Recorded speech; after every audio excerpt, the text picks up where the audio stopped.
folks, and welcome back to my garage. In this video we're going to discuss how to test for ethanol content in your gasoline. So as we know, here in the US, pump gas is supposed to be 10% maximum.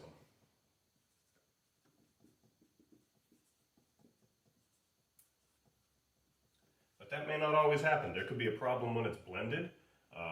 There could be some E85 that's been added to a fuel tank, and you're trying to verify if the fuel sample is actually gas or if it's E85 as part of trying to figure out why your vehicle's not running correctly. Or maybe you're just curious if the gas station is giving you what they say they're giving you. So some stations advertise ethanol-free gas, and this is a way to prove if it's actually ethanol-free and how much ethanol is in the gas. So this is pretty basic. You need a graduated cylinder.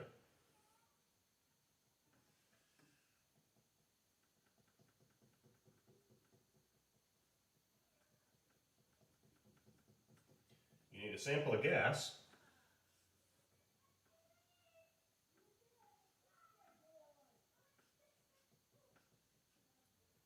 And you need some water.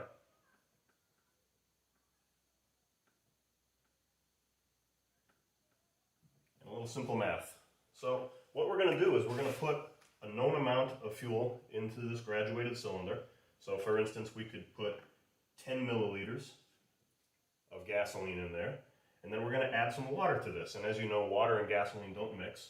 So for instance, maybe we put 5 milliliters of water. That'll bring the total level up to here. So if we do 10 milliliters gas, 5 milliliters water, we put them in there, they're not going to mix, we're going to shake it up, and we're going to wait, we're going to watch what happens.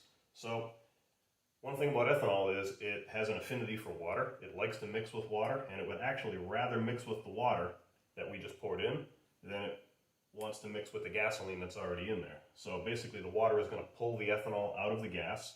After a few minutes, we'll actually see where the dividing line is. So if we knew that we put in 5 milliliters of water, if there was 0 ethanol, the water line, basically the separation of water and gas in this cylinder would be right there at the 5 ml mark. If it actually separates out at the 6 ml line, then we know it pulled 1 milliliter of alcohol out of the gasoline. 1 milliliter out of 10 would be 10%. That's where the simple math comes in. So this is actually pretty easy to do. You don't have to use 10 milliliters as the reference amount. You could use anything. It's just going to make the math a little more difficult. So the other things you're going to need: safety glasses, rubber gloves. Gasoline burns really badly if you get it in your eyes, and it's a carcinogen, so you don't want to get it on your skin. And a fire extinguisher. So with that being said, I'm going to move the camera over here, and we're actually going to do a little demonstration on this. So there we have it. We've got our graduated cylinders. We've got our water, we've got our fire extinguisher, I've got my gloves and my glasses. So here we go. Get my camera set up.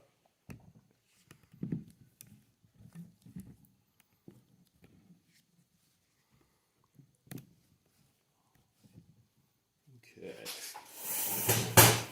Pull up my chair so I have some steady hands. Now I've actually already done this earlier. I'll show you that one, and I'm going to do it again right now, live. So, here's my cylinder of gasoline right out of my can. This is pump fuel. It's 93 octane. It's premium. Here's my graduated cylinder. The 10 ml mark is right down here. So we're going to try to pour 10 mLs into this cylinder as carefully as we can.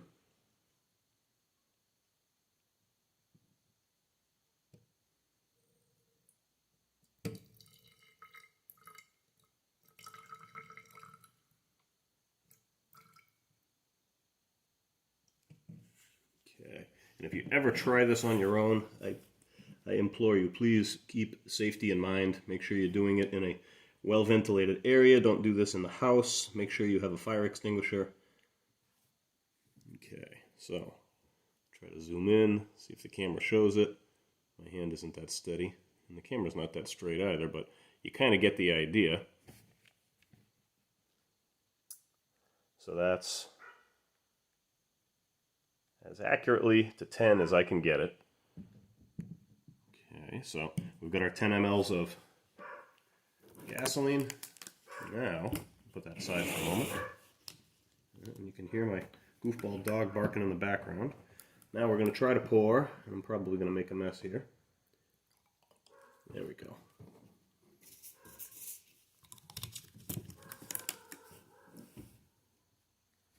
And we are just a little bit above 5 here, so I'm going to have to pour some water out.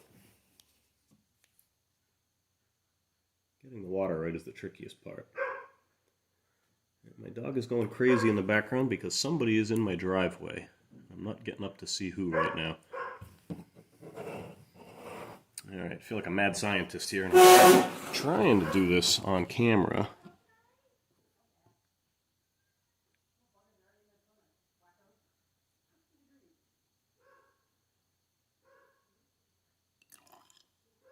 A little more. An eyedropper would be outstanding right now. I need like one more drop. Oh, 2 more drops. Okay. So again, that's about as accurate as I can get it. 5 milliliters. Alright, and now it's time for the magic to happen. Pouring water in my gasoline. Right away you can see that they're trying to separate. I'm going to put the hand here to seal it. Agitate it. Shake it up. You might have heard it release a little bit of pressure there, just attesting to the volatility of the gasoline. And when we first, that's my squeaky chair. When we first look at it, I don't know if it actually shows on camera, but it's a little cloudy right at the separation lines. It's a little bit cloudy. The gasoline isn't perfectly clear right now as it should be. So you're actually supposed to let this kind of sit and you wait a little bit to get an accurate read. That's why I already did it over there, and I'll show you that one in just a moment. But to the best of my ability to see, let's see. It looks like it's at about the 6. It looks like it's 4 lines down from the 10 ml mark. So looks like we're now at 6. So I'm going to say that this sample here has about 10% ethanol in it, give or take, which is actually contradictory to the last result. So I did this one earlier, and I've given it some time to sit. This one's been sitting for about a half an hour now. And I did this one a little bit differently. So I did this one with 100 milliliters of gasoline and 20 milliliters of water. So if we look at this one, and again, it's a little cloudy down there at the bottom. To the best of my ability to see, this is at about 26. So this sample here, if we pulled 6 milliliters of alcohol out of 100 milliliters of gas, so 26, do this math right out in front of you.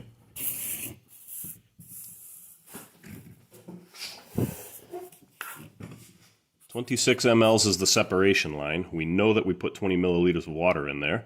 So 26 minus 20 is 6. So that's 6 mLs of alcohol. And 6 out of 100 is 6%. So that sample came up at 6%. And this one here, like I said, it's looking like it's going to come out at a 10% reading. I did take them from different gas cans. I filled them up at different times. So 2 different samples, 2 different readings. Both bought at the same gas station, by the way, just at different times. Get my on focus. Yeah, there we go. Yeah, that's definitely at the 6 ml line. So this one is a pretty solid 10%, whereas that other one is 6. So that's kind of interesting. Both from the same gas station, just at different times, different days. So anyways, that's how you do it. That's how you figure out the ethanol content of your gas. It's pretty easy. And the only issue now is you have to do something with this stuff. You have to figure out what to do with it. So if you're careful, you can get the gasoline off the top and you can add it back to your gas can, but you don't want to get any of the water in your gas can. And then my advice for the water that's remaining, put it in like a dish or a pan and put it outside in the sun so that it'll evaporate away. You don't want to be putting that down down your drain. It's not good for septic systems, not good for the public sewer system, so we don't want to do that. Now, one more thing that we should probably mention, I'm going to set my camera back up here. In case you're wondering what I set my camera on when I film these, this is real high tech. It's just a step ladder. I set it up on the second step down. And then I kind of fiddle with the camera until it gets what I want. Usually kind of aim it up a little bit so it's not cutting the top of my head off. Okay. So, as we know, ethanol raises the octane of the gasoline. It's used as an octane enhancer.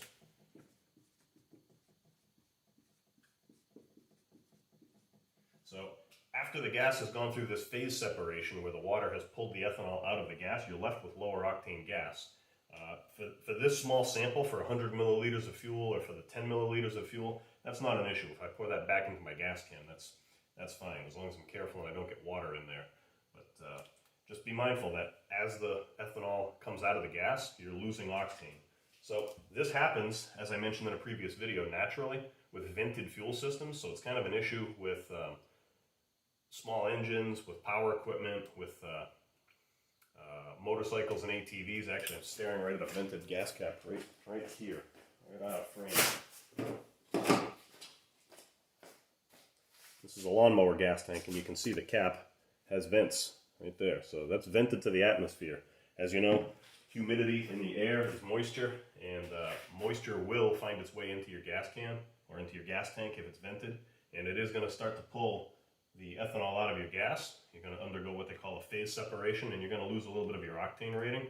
More importantly, for the small equipment, which usually doesn't need real high octane fuel, is now you've got this water ethanol gunk in the bottom of the tank that's corrosive. So if it's a metal tank, it's going to cause rust in the tank, and down inside the carburetor, it's going to cause rust as well. So that's an issue for anything that you store outside and anything you store in kind of an unconditioned space. So I'm fortunate most of my small equipment stays indoors in my garage, but I do have one lawnmower that lives outside under the porch, my push mower, and that one I got to make sure I keep the gas fresh because it's constantly going to be going through this phase separation. So just keep that in mind. And it's another reason that I only use premium fuel. I only use 93 octane because even if a little of the alcohol comes out and I lose some of that octane rating, it's still pretty good. So has it gone down below 87? Probably not. So I feel like I'm a little safer in doing that. Of course, if you don't mind spending extra money, you can buy the synthetic fuels now, but it's considerably more expensive, and I'm just not into paying that kind of money. So I still use regular E10 pump gas from the gas station, and fortunately my results have been good. But anyways, just to wrap this video up, that's how you check for ethanol content in gasoline. Hope you enjoyed it, and again, if you're going to try this on your own, make sure safety's taken into account. All right, be good, folks.